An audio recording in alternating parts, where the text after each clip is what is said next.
This episode of Philly Fame TV is sponsored by Topdog Law. Now y'all already know who to call for any accidents or injury cases. If you want that top dollar, you better get at Topdog. You can hit him up on Instagram at Topdog Law or visit his website www.topdoglaw.com.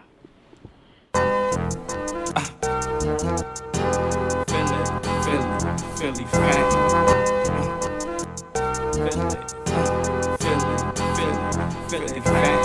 Yeah, man, what's up, man? It's your boy Heem, man. You know, Teflon Don, underscore 215. First interview ever, man. Had to jump on deck with Philly Fame TV, man. You know what I'm saying? Like, I ain't never really give my story, but, you know, I'd rather give it to them first before I, jump anywhere and give it somewhere else. So, you know what I'm saying? We out here, man. All right, man. We live and direct, live from the P, you know what I mean? Yeah, 18th Street. Where you came up at, your stomping grounds. Definitely. So for the people that don't know, who ain't familiar, just give them a brief rundown of what it was like coming up around this area. Saying brief rundown, man. 18th and more, man. You know, Chinese store when they had video games in there. You know what I'm saying? When you really had to survive in the streets. It wasn't you ain't really go off for nobody. My big brother got me and all that shit. You had to really stand on your own and make your name off of what you was going to do and what you was going to become. So it's a family orientated block, man. Like circle small, stay small. Always been like that. Like when you see me, I got a piece of everybody out here. Like that's where I come from. Like he's like my brother. So that's that. Been out here, caught my first case out here. You know what I'm saying? Ain't no better. First drug case. Thought it was a game. Mom came and got me 8 hours. That's what it was about. I'm saying, real ignorant, thought that was like every case would be like that. That ain't what it is, though. Early. All right, so let's jump back a little bit to your early upbringing. What was your household like? It's a typical story. The most of us, man, single mom. Mom was doing her, but at the same time, she made sure her kids was cool. So when you got an absent father and you just got a mom and she running the household, you take on the role as a man. I had 4 younger siblings. Their father's not around, so at 12 years old, I became that figure. I became that father. So that's just what it was. It was my mom, me, and let's raise these kids. So you was the oldest, the big bro? Yeah, the oldest, yeah, definitely. And how many siblings you had? I got 3 sisters and a younger brother. Oh, all right, okay. So it's a nice amount of y'all. So how was school for you? School, I went to Barrett, man.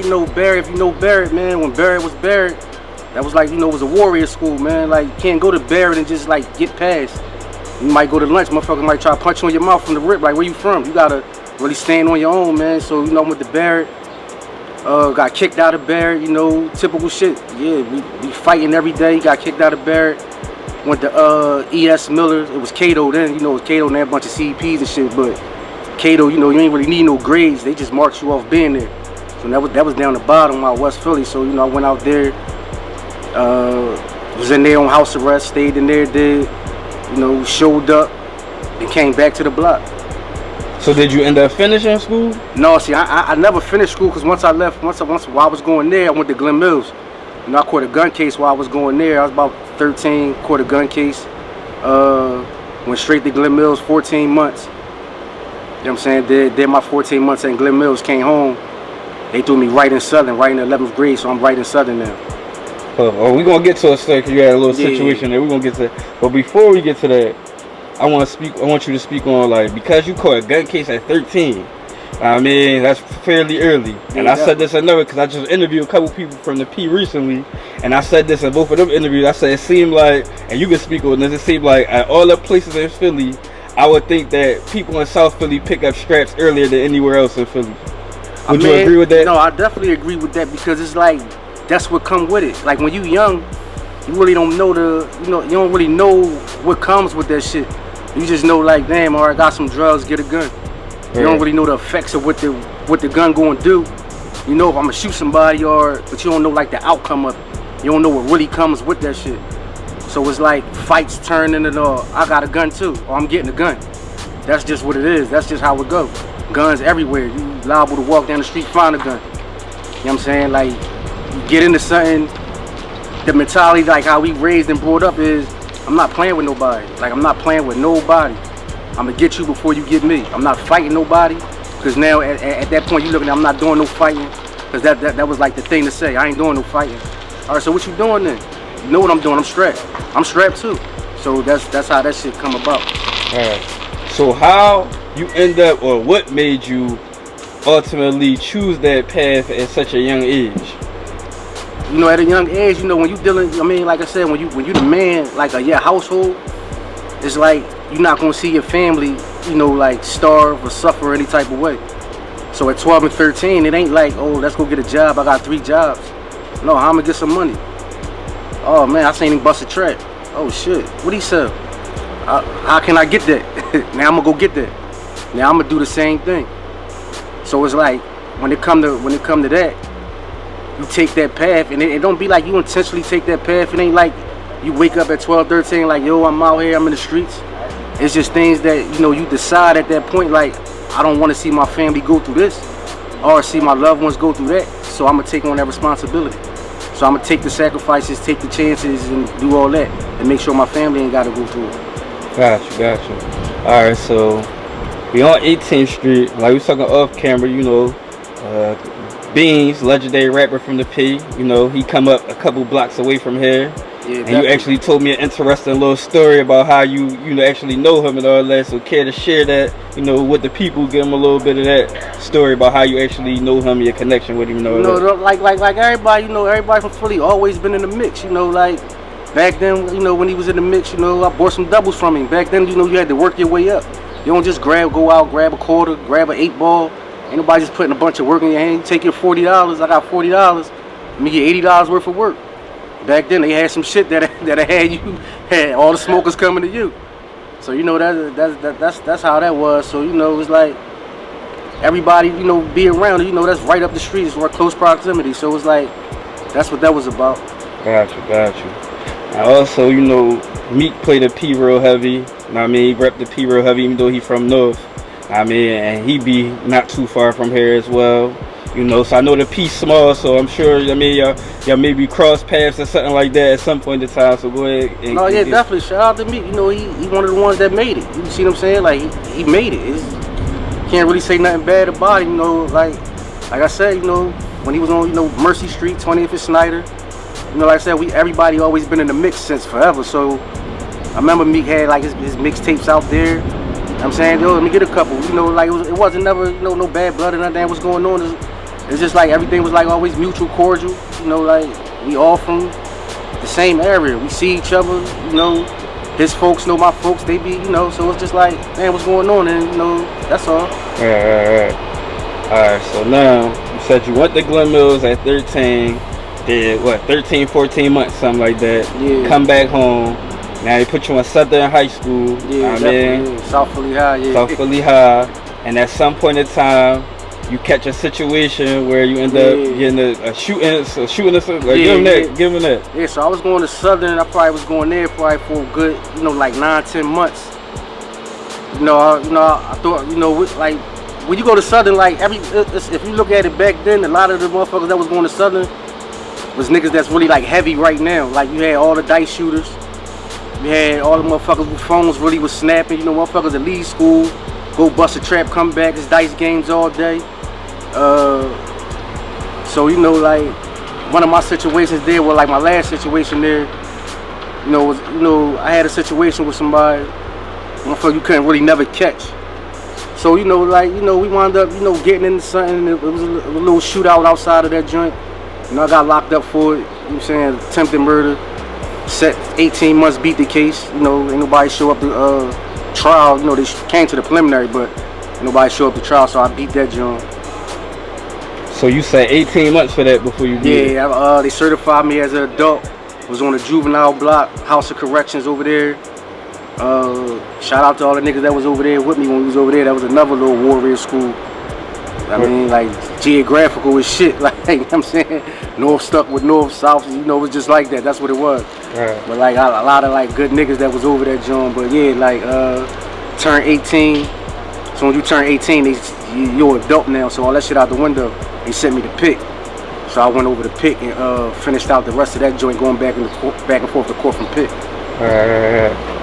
And then you got a pretty long history with this same type of activity definitely. and getting locked up and all of that. So you pretty much gave me a little rundown. Okay, we talking on the phone. So I want you to pretty much give them the rundown about the stuff that's been happening with you throughout the course of that time frame, from when you first came back home from that shooting after you beat that for 18 months. Give them the cycle that you got caught up in, pretty much. Definitely. So after I beat that joint, like when you beat a case, man, you almost feel like you're untouchable. So I ain't really like give a fuck about nothing. Give me a gun and give me the drugs. I'm busting traps. Like I don't give a fuck where the cops at. I don't care. So, but that shit really like that ran short. So I got booked again for that. But I kept making bail. That's the first time I really understood what bail was. So kept making bail. So I'm out on 4 bails, 4 drug cases, gun case. So the last time I get locked up, I'm thinking I could get bail out again. Ain't no bail out after that. They like, no, you at trial right now. What you gonna do? So I was like, all right. So I ain't really got no adult record for real. So give me a 1 to 3 upstate. So I said, all right, that's like a year. All right, so I go upstate, do the year. I'm up there with a bunch of, there's a bunch of motherfuckers up there, man. They got 25 in, man, 15 in, 10 in, and you got a year. So it's like, it's really like it's like running wild. Like you really not caring and respecting what's going on. You coming home, but they looking at you like, yo, you gotta chill out, man. Like you gonna be like me. You gonna be back in here. And I'm like, oh yeah, I'm not you. I'm the fuck out of here. I'm going to jump back out here and do me. So it's like, I wound up doing that, came home. After, I did 2 years of that, came home, was on parole for a year. I caught a case while I was on parole. Caught another gun case while I was on parole. I wound up beating that. I beat that case, and I wound up maxing out. So now I ain't on nothing. So this is about 2004. I want to say 2004, 2005. So I'm home for a whole year. I ain't never been home for a year. Celebrate, I'm happy as shit. We celebrate, I'm out here. So in the midst of that, like I said, like we outside, like we in the streets, so shit be happening, shit going on. I wound up catching a couple other cases, a couple gun cases, drug cases, back to back. So in this process, only the first time upstate was really like a 1 to 3. So I'm like, all right, so a little 2 years or something like that. They might throw a little 2 years at me. But being as though like record and all that, and the amount of drugs, how many guns it was, they started their deal off at 6 years. So I'm like, damn, never do 6 years before. What the fuck is that? So at first, you pump faking, I pump fake it all the way out. Like, man, I ain't taking that. Yeah, I wound up copping out though. I wound up taking that 6 and set the fuck down for that 6. And they talking about 7.5 to 15 for each case separately. So like I talked to my brother, talked to my mom, talked to my folks at the time, and they like, no, we rocking with you guys. Get that shit done, get the fuck back out here. So I sat down for the 6. Came home after that. Came home 2013. Yeah, 2013. 2012. 2013. Yeah. So you did your 6 years, you come home, and then 2014 you catch another job. Catch another case, yeah, catch another case. So in that process, like when I'm catching these, I do catch another case, but I wound up beating it. Motion to suppress, I beat that. I had David Walker. Shout out to David Walker. He actually beat 2 of them Jones for me. In that process, I sat 10 months for that. Came home. But it's like when you come home, it's like when you in jail, you like, all right, I'm gonna do this, I'm gonna change. I got this going on, I'm gonna do this. I'm gonna fill this application out, I'm gonna do this program. But then once you leave that environment, now you smack back with life again. So it's like once you out here now, like what are you gonna do? Them applications, they not working, they not calling back. You got kids, you got family still. You always was the provider to your family. So it's like sometimes like in there you like, I gotta be selfish, but when you really come back out here and your family needs you, that part of it really go out the window, especially when it was there for you. So from 2014 to 2017, you ended up catching what? 2 more cases that you beat? Yeah, I caught 2 cases. So in 2017. So within this period, 2016, my mom passed away. November 2016. So I'm home. Like insurance, all that shit. If you ain't taking care of that shit, somebody gotta pay that tab. Like when you deal with funerals, everything costs, from the pillow to the motherfucking breaking the ground, everything costs. So I really like had to hit the payment to get that together.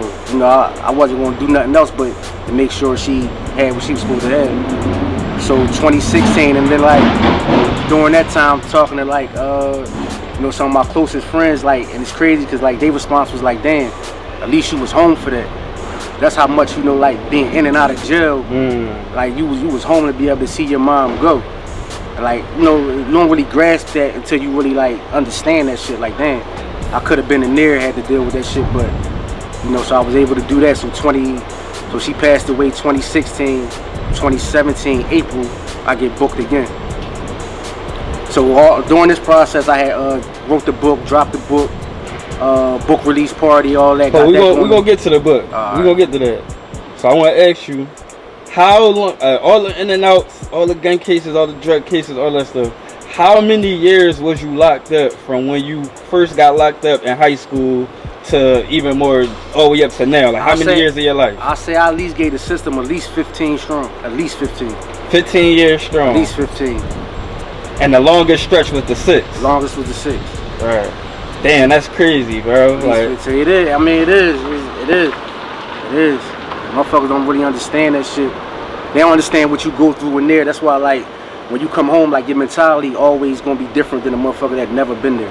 Right. Whether you grind, whether, like, just your thought process gonna always be different if you stick to that. You see what I'm saying? If you stick to that, you gonna always win and come out on top because you're not chasing what they chasing. Y'all chase. And y'all thoughts like y'all don't want the same thing. Like I'm comfortable. I'm cool with not going out every weekend, spending $1,500 on an outfit every weekend when I just wore the same Browns for 6 years straight. You see what I'm saying? The only outfit I had was a pair of Browns. We got 5 pair of Browns. You just gonna make them, you know what I'm saying, like 3 of them in the dirty clothes, wait for laundry to come back. The other 2 you gotta, rock out. You got a pair of state boots and sneakers you buy off commissary. So it's like, I'd rather spend or take care of what I'm taking care of for longevity and to build a legacy than to go ahead and put money somewhere else that's just really not, it's just not, you know, beneficial to me, like, and what I'm trying to do and accomplish. Right. So you say you've been on parole since 2007? Yeah, I've been on parole since 2007. I'm on parole right now, man. Right. So your most recent time, because you just came home a year ago. Yeah, I've been home a year. So your most recent job, how long was you away? I did 4 years. So your last bit was 4 years? Yeah, 4. So what was the 4 for? Drugs, guns. Same stuff? Same shit, drugs and guns. Right. So now you fresh home, pretty much a year. Yeah. And like you said, you got the book. We're going to talk a little bit about the book.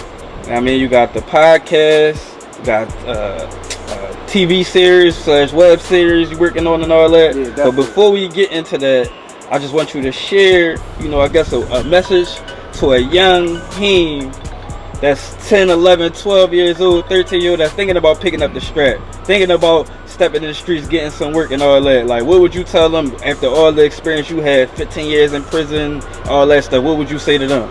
I mean, like first thing I'm gonna say is like, what you think is gonna happen is not gonna happen. Like a lot of kids right now, what they doing is like for social media. So you chasing niggas down and you looking for ops and you creating ops for likes and comments and shares. You're gonna be a hot topic for a good 3.5 weeks. Then they gonna roast you in the comment for another good 2.5 weeks, and now you dealing with life in jail. You see what I'm saying? Now when you dealing with life in jail, is not. Motherfuckers make it seem like, well, that shit ain't about nothing. It's about something. Like how you scroll on your phone every day. Ain't no phone in there. You waking up 6:30 every morning just for 2 motherfuckers to walk past your cell to tap on that joint like, yo, get up. I'm already up. Yeah, slide your ID out, my ID. Now, you know, that's just a way for them to fuck with you and cause some type of commotion. Now you ain't got no visit. You can't come out. You can't use the phone. You in a cell with one nigga that you might not know 24 hours a day. You can't, it's just a different aspect. Mail don't come every day. You become a burden. You not, like you waiting for your folks to send you money. So now while you home, being as though you was a stepper, driller, shooter, all these things, but you ain't got no money to really like take care of yourself in jail, because jail is expensive. You have to go to store, commissary, mandatory, at least $75 a week.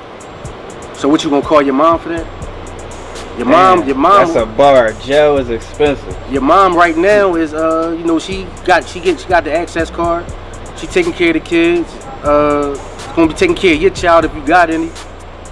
So now it's like, damn, mom, I need $50. All right, I'm gonna send it. Now when your mom don't send it, man, I hate that bitch. Now it takes you all the way out of character. Now you cursing your mom out.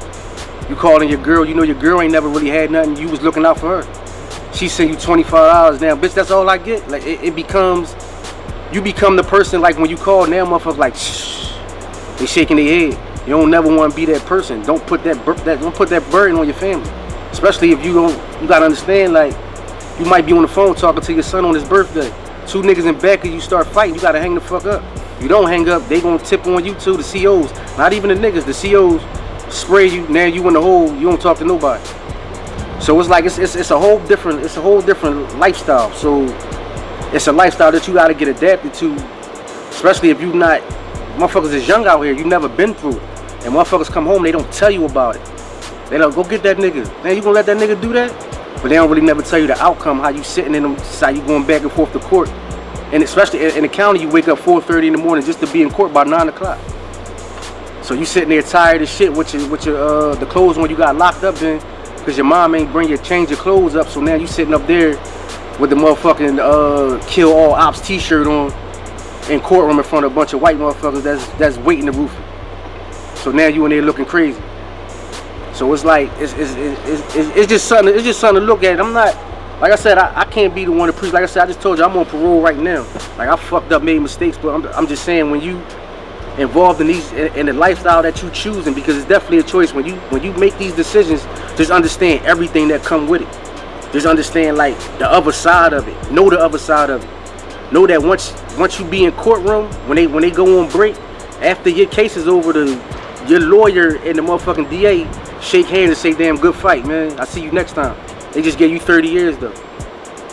And some motherfuckers be ignorant to the point where, though, all right, I'm going to do 30 years, or I'm going to do 10, come back down on the appeal. It might take 10 years to even get the appeal process started.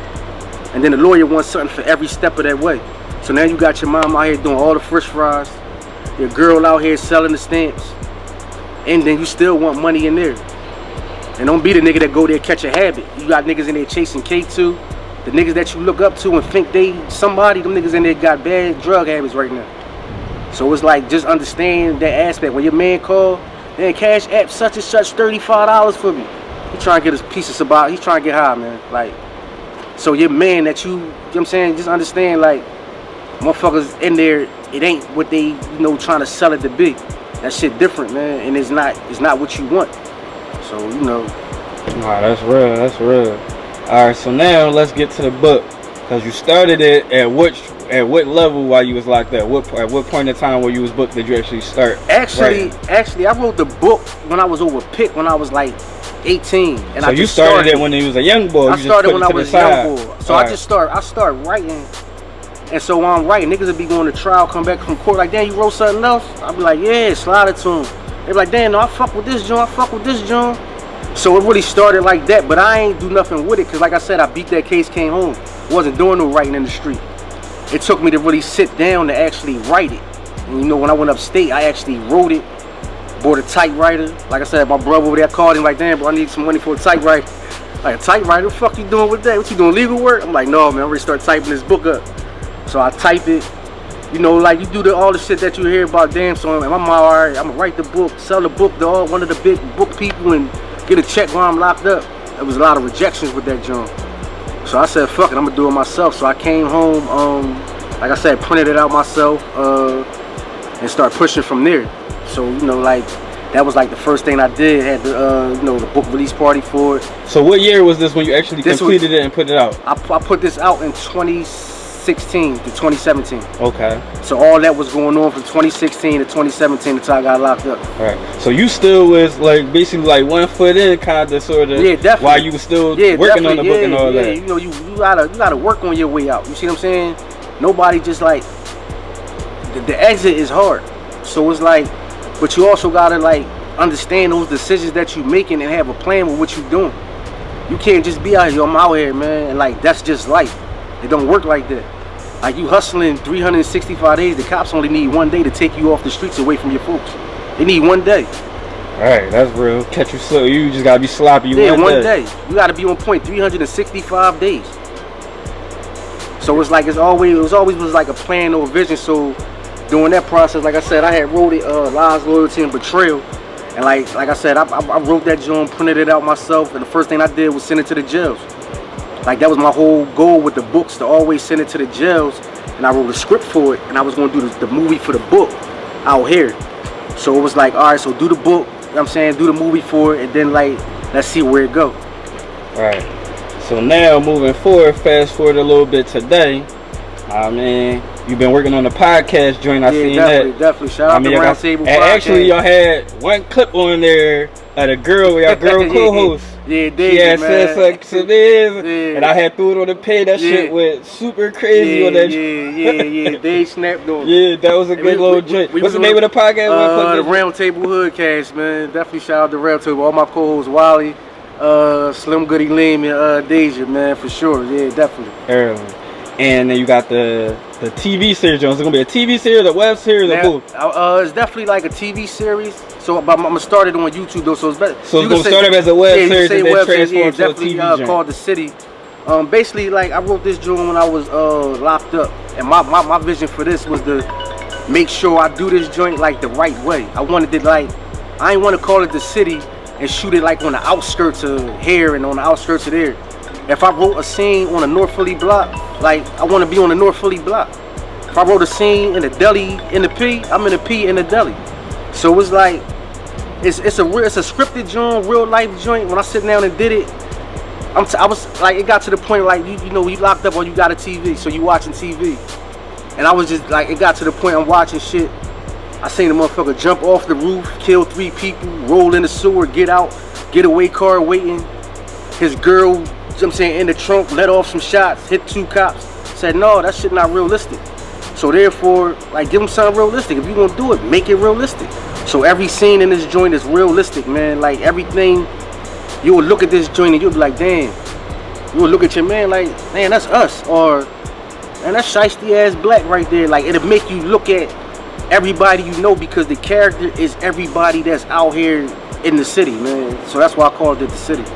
Gotcha. And when you looking to put it out, when can people expect to see it? So like I said, like people be saying, like we've been shooting like for the last 2 months. So we almost. Alright, so y'all working on it now. Y'all still working. Now. We still working, man. Shout out to everybody that, like I said, the soundtrack is all Philly artists, man. You got Hami Fahando, you got Exotic Pudgy in there, you got Luch Guns in there, you got C-Dot from OBH in there, man. So you got some like up and coming rappers that's actually acting in that joint. No, definitely, for sure. Southside, you got a part in there. He in there, like, you know. Oh yeah, I see. I'm on your page a couple times. What's your No, that's Lil Bro. Like I said, that's Lil Bro. Like he was supposed, like he was with me before I got booked, and like damn, let's go ahead and put that shit together. Whatever you need on my end. So it's like, I said, damn, man, I got this role for you, man. Like it's outside the box joint. It'll make motherfuckers look at your whole persona like different. He said, I'm with it. Let's go. And like I said, he been giving his all on that joint, man. Like, so it's like, and like I said, like everybody that I've been reaching out to, man, that been submitting songs and acting in this joint, man, like they doing it like on the strip because they believe in like a vision. So getting that type of love make me go 10 times harder to make it work. All right, so plug where they can get the book. If somebody see the joint down, want to get a copy, you know what I mean? How could they get a copy of the book? Well, the book, I mean, it's on Amazon. Like, I'm gonna re-release the book, so you can't find the copies like right now because I ain't been pushing the book.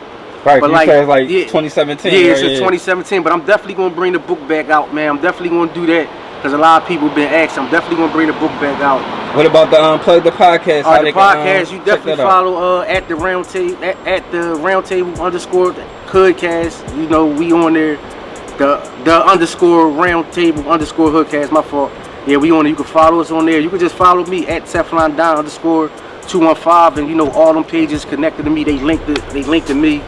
You know, like at the City the Show. That's our page, and that's all giving you like detailed stuff that's going on with the show that's coming out soon. And you know, like, you know what I mean, we pushing, man. Alright, man. Is there anything else you want to let the people know about? Anything you want to plug? Anything you want to address, clarify? Anything at all before we get up out of here? No, man. I'm just saying, man. You know, like, man. You know, like for the young boys, man. Like, take a look at what y'all doing before y'all do it. Don't let them.